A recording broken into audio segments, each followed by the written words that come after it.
गोजोन्थों good morning everyone नोंथांमोनखौ आंनि गोसो गोरबोजों बरायनानै लाग्रोनाय थाबाय आरो आंनि गोसो गोरबोनि अननाय सिबिनाय गाहाम हामलायनायखौ जासिहरग्रोनाय थाबाय। बे समाव नोंथांमोननि गेजेरावहाय आङो लाबोनो सानदों जोंनि बर' हारिनि गेजेरावहाय गावजों गाव सारामाय खुलायनाय आरो गुबुंले थासारि खालामलायनायखौ जोङो नुनो मोनदों। दिनैहाय ससियेल मिडियानि गेजेरजोंहाय जोंनि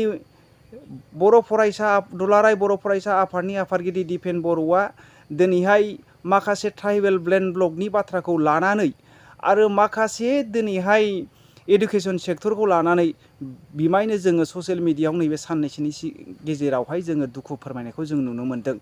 आरो दिनैहाय ससियेल मिडियानि गेजेरजोंहाय राजु बसुमतारिया दिनै ससियेल मिडियानि गेजेरजोंहाय हाग्रामा महिलारि दैदेननाय मानगोनां बिथां दैदेननाय BPF हान्जाखौहाय सिगांनि 17 बोसोर समावहाय हाग्रामा महिलारि दैदेननाय हान्जाया जोहोलावफोरखौ जौजों गफब होनानै सिलाइ दैनायाव एनकारेजमेन्ट होनानै सोलोंथाइ थासारियाव उनस्लर होनानै आरो जौगानाय थासारियाव उनस्लर होनानै आरो जोंनि नैबे क'क्राझार ST कनस्टिटिउसननि MP खौ दिनै खोमानानै लादोंमोन होननानै ससियेल मिडियानि गेजेरजोंहाय नैबे राजु बसुमतारि बिथांनि बुंनायखौ जोङो मिथिनो मोनदों। थारैनो BPF हान्जाया नैबे थांनाय 17 बोसोरावहाय जोहोलावफोरखौहाय जौ लोंहोनानै सिलाइ दैहोनानै गाज्रि लामाजोंहाय लिड खालामदोंमोन नामा? नोंथांमोना कमेन्ट खालामहरनायनि गेजेरजों बुंहर। आंथ' बेबायदिखौ मोजां स्टाडि खालामनानै नायाखिसै। नोंथांमोनहा बेटार आंनिफ्राय मिथिगौ हिसाबै नोंथांमोनहा कमेन्ट खालामहर। आरो नोंथांमोनहा जुदि आंनि बे भिडिअ लाबोनायखौ मोजां मोनदोंब्ला जेसेबां हायो एसेबां शेयार खालाम। थारैनो जुदि हाग्रामा महिलारि सार दैदेननाय BPF हान्जाया सिगांनि समाव बेबायदि बिथांमोनहा लाबोदोंमोनब्ला गुबुंले थासारियाव लाबोदोंमोनब्ला बे भिडिअखौ शेयार खालाम। BPF हान्जानि माखासे सुबुंफ्राबो जेन' रुंग'नानै गोसोफ्रा सोलायनानै जेन' मोजां थासारियाव जोंनि बर' हारिखौ जौगानाय आरो मोनसे गोजोन थासारियाव जेन' लाबोनो हायो। रायजो राजाफोर बियो आङो सानो बे दिनै राजनितिकआवहाय गावखौ गादियाव दोननो थाखाय जोंनि बर' हारिया एसेबां गोग्लैनो हायोना? दिनै जे जोंनि बड'लेण्डनि थाखाय जोंनि बड'लेण्डआ जौगानायनि थाखाय सेन्ट्रेलनिफ्राय माखासे गासैबो पावार फांसनखौ लाबोनायनि बाथ्राखौहाय दिनै UPPL हान्जाया बा आंबो बे समावहाय जोनोम होबोनायनिफ्रायनो PCDR निफ्राय जोनोम होबोनायनिफ्रायनो नैबे BTR सरखार दानायसिम एग्रिमेन्टसिम दङ हिसाबै आङो BTR एकर्डखौहाय गासै फरायजोबखांनायनि उनावहाय फसायैनि जुनावहायसो आङो UPPL निफ्राय ओंखारबोनाय रायजो राजाफोर। दानो बिनि थाखायनो दिनैहाय आङो बेफोरखौ फसायैनि जुनै ओंखारनायनि थाखाय आङो दिनै आम आदमि पार्टियाव हाबैनो गोनां जादों। बिथांमोननि प्रिन्सिपालफोरखौ आङो बिमायनो मोजां मोनदों। बिनिखायनो आङो जोंनि BTRआवहाय जोंनि BTCआवबो फुरा दिनै प्रसार खालामगासिनो दङ। आरो दिनै गासैबो जोंनि मथा मथि 60% मानसियानो आम आदमि पार्टिनि बिसय दिनै गासैबो रायजो राजाफ्रा मिथिनानै दङ आरो मिथिबाय। आरो जोङो नैबे सेप्तेम्बर मासनिफ्रायनो जोङो गासैबो गामिफ्रावहाय जोंबो मोनफ्रोमबो booth level, primary level, block level, district level, central level गासैखौबो जोङो फुलफिल एप्रुभ खालामनानै जोंबो मावनायनि आखाइखौ लासिगोन। जोंनि नैबे BTC आरो आसाम माबाफोरखौहाय स्टेटखौहाय जोङो जौगाहोनायनि मुङावहाय रायजो राजाफोर। दा दिनैहाय जोङो नुनो मोनदों BTC प्रमद बर' दैदेननाय सरकारखौहाय जोङो फैलार जानायखौ नुनो मोनदों। सिगां जेखिनि मावा मानो जेखि थासारियाव थाया मानो हाग्रामा महिलारिया गासै पावारखौ गावनि आखायावनो लानायनि गेजेरजों गासैखौबो मावदों। दिनै बिथांमोनहा जुदि गोरोंमोनब्ला राजु बसुमतारि बिथांमोनहा गोरोंमोनब्ला नैबे 16थानिफ्राय लानानै 26टा डिपार्टमेन्टखौ दिनैहाय आसाम सरकारनो मानो हरफिनखो? बिथांमोनहाथ' बुंदोंमोन डाइरेक्ट माखासे फाइनान्स पावार आरो माखासे साख्रि होनाय पावारखौ सेन्ट्रेलनिफ्राय डाइरेक्ट बिनानै लाबोनो, नाथाय उल्था हरफिननायखौसो जोङो नुनो मोनदों। नोंथांमोना कमेन्ट खालामहर बे आंनि बाथ्रा बुंनाया सैथो ना असैथो रायजो राजाफोर। दिनै नोंथांमोना सैथोब्ला बे भिडिअखौ शेयार खालाम। UPPLनि माखासे दैदेनगिरिफ्रा मोनहैथों। रायजो राजाफोर बियो जोबोद लासिंसिं होननानै मिथिनो जोङो मोनदों। दिनै ससियेल मिडियानि गेजेरजोंहाय जोङो नुनो मोनदों रायजो राजाफोर दिपेन बर' मानगोनां बिथाङा बुंदों बे आंनि बुंनाय बाथ्रा नङा। दिनैहाय समावहाय जोङो नि माबायावहाय बिजाबफोरखौनो टाइमलि होनो हाया।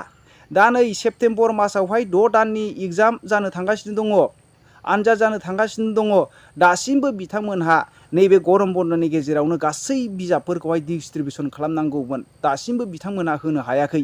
बे जोंनि बर' बिजोङावहाय डेभेलपनि नैबे प्रमद बर'मोननि साक्सेसफुल मावनाय नामा?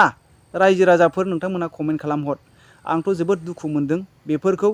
बिथांमोनहा सोलोंथाइ डिपार्टमेन्टनिफ्राय फैनाय गासैबो UPPL आव थानाय मानसिफ्रा, आरो दिनै जोङो नुनो मोन्दों माखासे बिथिङावहाय UPPL आनो दिनैहाय मा होनो एबसुआनो UPPL। दिनै नै साननैसोनि गेजेरावहाय माखासे दिनैहाय UPPL खौहाय नि एसे गोजान थाबोनायखौ लाजिनानै गोजान थाबोनायखौ रायजो राजाफोरनि फारसे बहत बिनो लामा लानाय, आरो नेक्स्ट बारावहाय टिकेट लानानै इलेक्सन दारायगोन बेबायदि स्टिलाव थांगासिनो दङ दिपेन बर'ना। रायजो राजाफोर नोंथांमोना स्टाडि खालामनानै नाय। जानला मोनला बुंदों होननानै साननो हागौ, नोंथांमोना कमेन्ट खालामहर। आरो बिथांमोननि नैबे सानैनि नैबे राजु बसुमतारी आरो दिनैहाय नैबे दिपेन बर' बिथांमोननि बाथ्रा बुंनायखौ नोंथांमोनहा खोनासं। दिनैहाय राजु बसुमतारीया आङो मोनसे प्रश्न सोंदों बिनि गेजेरजोंहाय, BTC दानायावहाय बिथाङा बेसेबां कन्ट्रिबिउसन दं? बड'लेण्ड मुभमेन्टआवहाय दिनै राजु बसुमतारीया बेसेबां कन्ट्रिबिउसन दङ? फरायसाफोरखौहाय इनकारेजमेन्ट होनानै जौगानाय थासारियाव लाबोनायाव बिथाङा खय बोसोरनिफ्राय आगान होबोआ? रायजो राजाफोर आरो बिटिआर दिनै सोरजिनायावहाय बिथाङा बेसेबां कन्ट्रिबिउसन दङ?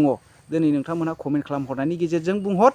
नोंथांमोनहा बिथांमोननि भिडिअ क्लिपखौ नायलांदो। थारैनो हाग्रामा सरकारा बेबायदि मावमारदोंमोन नामा? उग्रपन्थी संगठनफ्राव थांनानै नारसोमदोंमोन, केम्प बानाय जौ जुवा बेदर जाहोनानै बिथांमोनखौ आन्दाय होदोंमोन, फेग्रा मुवा बेसाद जाहोनानै आन्दाय होदोंमोन। दा जों बे कालसारखौ फोजोबथारनानै लाइमोनफोरनि गेजेराव मोनसे गोग्गो थासारि लाबोनानै मुलुग दरबाराव फेर मारिनो हानाय बायदि जों लाइमोन प्रिपेयार खालामनो थाखाय जोङो नाजागासिनो दं। नोंथांमोननि बयनिबो हेफाजाब मोनोबा जोंनि मिशनाव जों साक्सेस जागोन। सार BPF आरो गुबुन दोलोनि दैदेनगिरिफ्रा बुंसोबाय थायो जे UPPL दोलोआ मेल मिटिं खुंनानै समफोरखौ बारहोगासिनो दं। बिसोरो माने मोनसे गणतान्त्रिक सिन्ताधारा बिथांमोनाव गैया। सुबुं राजखान्थिनि सायाव बिसोरहा बांद्राय गियान गैया।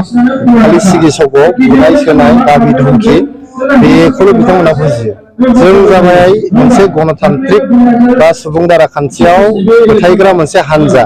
जेब्लानाखि नोङो सुबुं राजखान्थियाव फोथायगोन होमबा मेल मिटिं खालामनांगोन, रायजोफोरखौ बुजायहैनांगोन, रायजोफोरनि गोसोखौ जोङो जय खालामनांगोन, होमबासो जों भट मोननो हागोन।